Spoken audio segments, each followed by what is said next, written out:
कल की चर्चा को आगे जारी रखते हुए साधकजनों,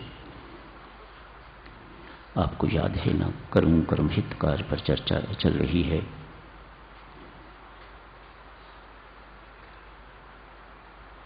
एक दिन पहले आपने सुना था, साधु बता रहा था उन दो महिलाओं को जिनमें से एक बहुत अमीर थी और दूसरी उतनी ही गरीब। अमीर जो थी उसने कुछ दिया नहीं, गरीबनी ने अपना सब कुछ दे दिया। तो साधु उससे कहते हैं, जो दूसरों को देता है उसका कभी कुछ खर्च नहीं होता।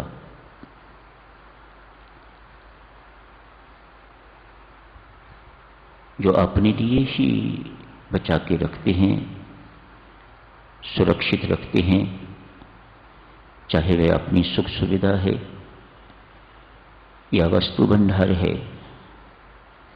उनका एक ना एक दिन सब कुछ लुट जाता है। जैसा उस दिन आप जी ने देखा था। परमेश्वर के दरबार से साधकजनों, उच्चतम दरबार, सर्वोत्कृष्ट दरबार, जो कुछ वहां से मिल सकता है वह और कहीं से नहीं मिल सकता। वहां से पाने के लिए संत महात्मा ऐसा फरमाते हैं कि कुछ देना पड़ेगा, कुछ देना पड़ता है। तप देना है, त्याग देना है, ये सब बातें साधना करनी है, ये सब बातें देने के अंतर्गत ही हैं।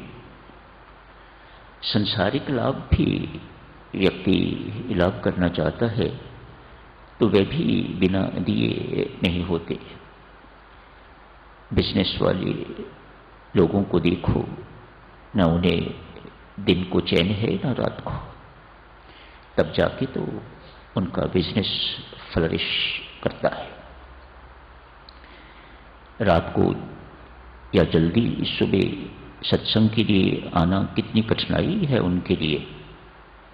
वे बेचारे आ नहीं सकते, 1001 बहाने लगाएंगे, लेकिन सुबह फ्लाइट पकड़नी है, ट्रेन पकड़नी है, तो बड़ी आसानी से उठते हैं बिजनेस के लिए।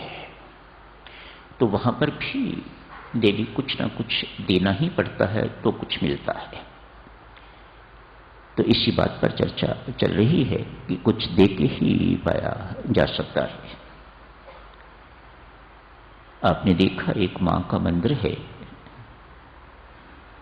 जहां 12 मास ही अब भीड़ लगी रहती है।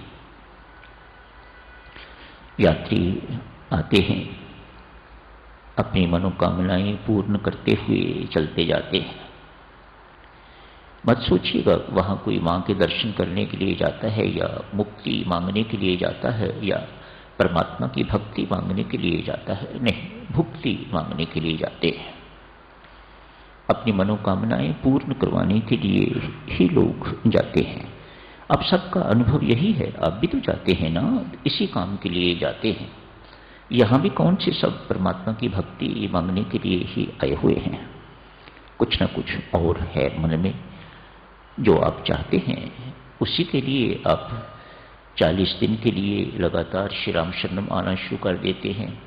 वो अपनी मनोकामना पूरी करने के लिए, करवाने के लिए। ऐसा ही वह लोगों ने देखा, एक दुकान पर बहुत भीड़, फुर्सत नहीं।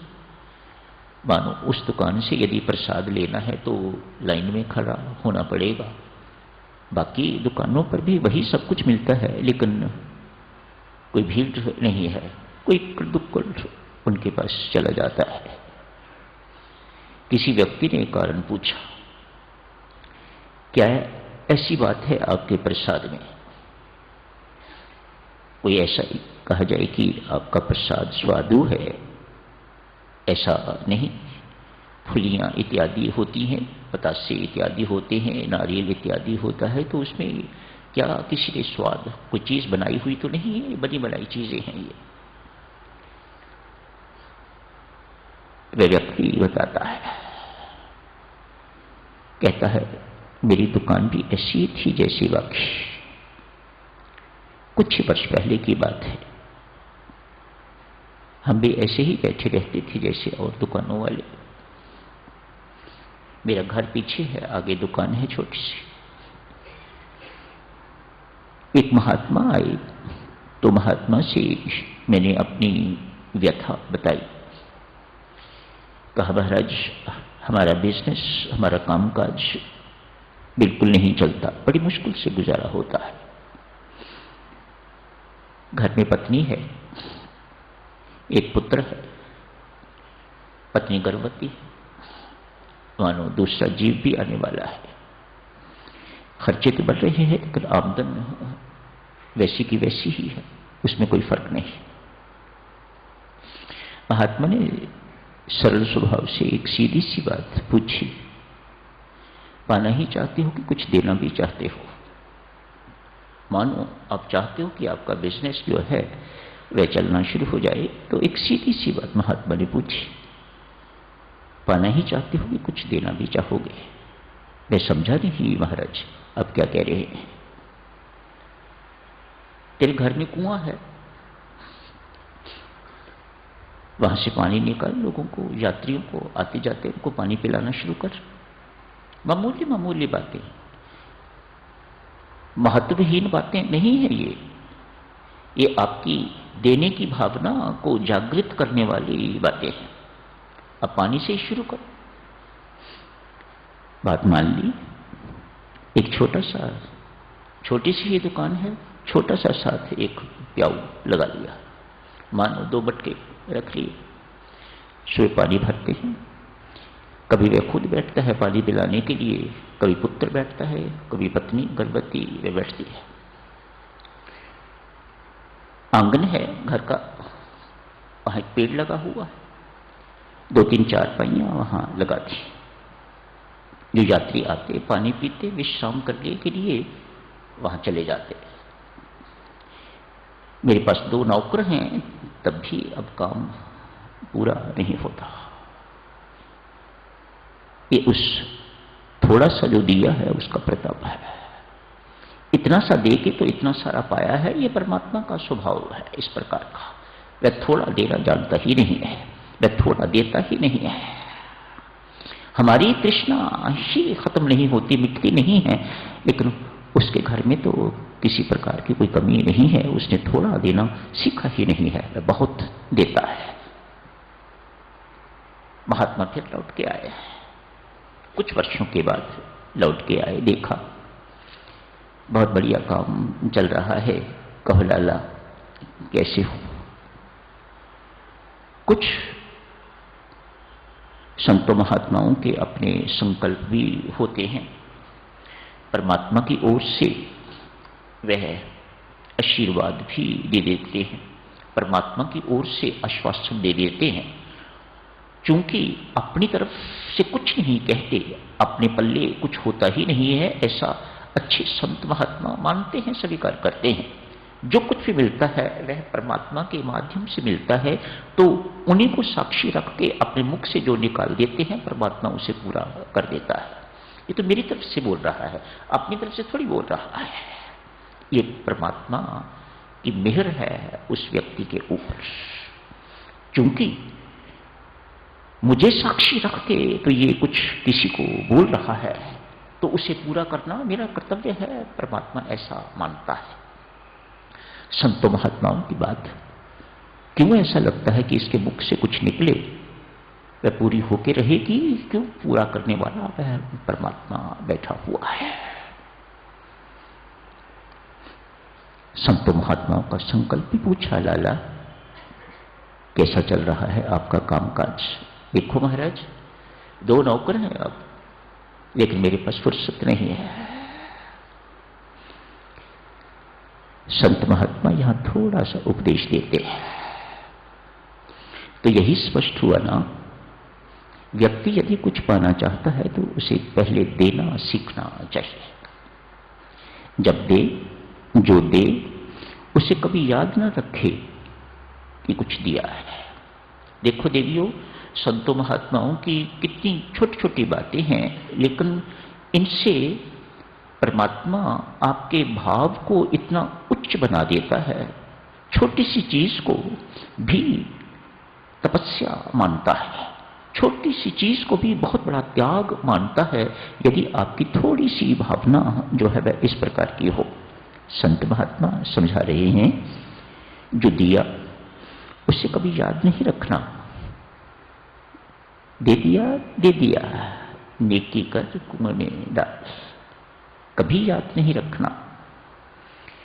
जब दे रहे हो तो भाव किस प्रकार का होना चाहिए, जिसको दे रहे हो उसके प्रति भाव किस प्रकार का होना चाहिए। संत समझाते हैं, भाई